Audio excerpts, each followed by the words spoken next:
1000 টাকা মন তো খেতে পেরে দেবে। যে খরচ গেছে এই খরচ আমাকে এই দামে পোষাইব না। আমরা ফিরে আর গৃহস্থী করতে পারব না যদি এরকম দাম থাকে। চালানের অর্ধেক থাকবো না, 10 আনি থাকবো না। 2000 টাকার ওষুধ লাগে একবারে, তবে 5 বার 6 বার ওষুধ দিলে কয় টাকা হয়? আমরা কি করে খেতে করুম? আমি 3.5 কানি জমিন খেতে করছি, আমার কোনো লাভবান নাই, গাছও ফুটে নাই, ফলন বেশি ভালো নাই। গাছে এই যে এখনো ওষুধ দিতেছি বদলি দিয়া, এক ট্যাঙ্কি ওষুধ দেয় 50 টাকা। আমরা কি করে খামু? ওষুধ এই যে 3 বার দিয়ে ফেলাইলাম, আরও মনে হয় 5 বার দিতে হইব। ওষুধ খরচ তো প্রতিবারে বহু টাকা খরচ হয় ওষুধের দিতে। বদলির দাম বেশি, সারের দাম বেশি, ডিজেলের দামও তো বেশি। 22,000 25,000 টাকা নিয়ে জমি চাইছি। মনে করেন খেতে আলু 1000 টাকা মনের উপরে পড়ে গেছে, এখন বর্তমানে বাজার আছে 600 টাকা, কিন্তু 1000 টাকার মনের নিচে যদি বেচে তাহলে কৃষকরা মনে করেন ধ্বংস হয়ে যাবো। বর্তমানে আলু চাষের উপরে আমরা খুবই আশঙ্কার মধ্যে আছি।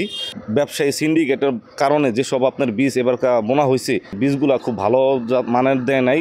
মান না দেওয়ার কারণে আপনার এই বিষ অনেক জমিতে জ্বালায় নাই। খেতে গৃহস্থী করে যদি সিন্ডিকেট করে ভাই ব্যবসার লেগা, তাই ভাই যারা এলো রাইকা ভাই আলু এলো রাখে 1000 টাকা ভাই, আমরা তো গৃহস্থরা ভাই টাকা পাই না। এই যে আমরা গৃহস্থরা ভাই এলো নানান বীজ আনছি, ভালো বীজ কইয়া দিছে, তাই ভাই নানান পদের আলু মিক্সার করা, তাই আমাকে খেতে তো ভালো হলো না ভাই।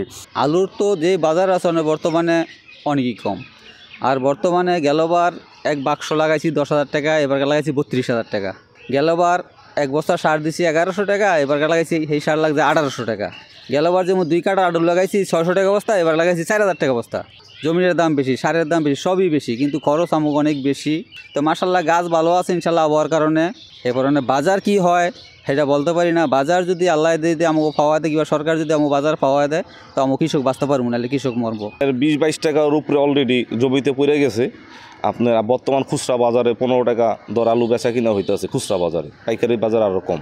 গত বছরের তুলনায় অনেক কম হইব। তাতে আপনার গন্ডায় আপনার 15-16 মন হইতে পারে। একটা গন্ডায় ভাই এক কানির মধ্যে 1.5 লাখ 2 লাখ টাকা ভাই খেতি করতে লাগে। তো যেই টাকা পরিমাণ খরচ যায় সেই পরিমাণ তো আমাকে ভাই লাভ হয় না।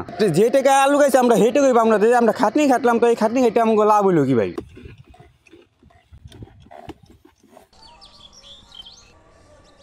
বাংলাদেশের আলু উৎপাদনকারী জেলাগুলোর মধ্যে মুন্সিগঞ্জ অন্যতম। গত বছর যে পরিমাণ জমিতে আলু আবাদ হয়েছিল, এবার তার থেকে প্রায় 400 হেক্টর বেশি। আমাদের এই বছরে 34,758 হেক্টর জমিতে এখন পর্যন্ত আলুর আবাদ হয়েছে। আর কিছুদিনের মধ্যে আলু উত্তোলন শুরু হবে। এখন পর্যন্ত রোগবালাই এবং পোকামাকড়ের আক্রমণ অনেকটাই কম। আমরা আশাবাদী যে আমরা একটা ভালো ফলন পাবো।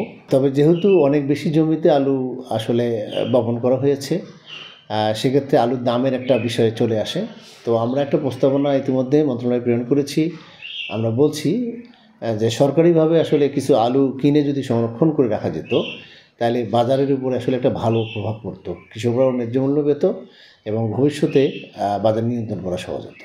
34,655 হেক্টর লক্ষ্যমাত্রার বিপরীতে 34,758 হেক্টর অর্জিত হয়েছে।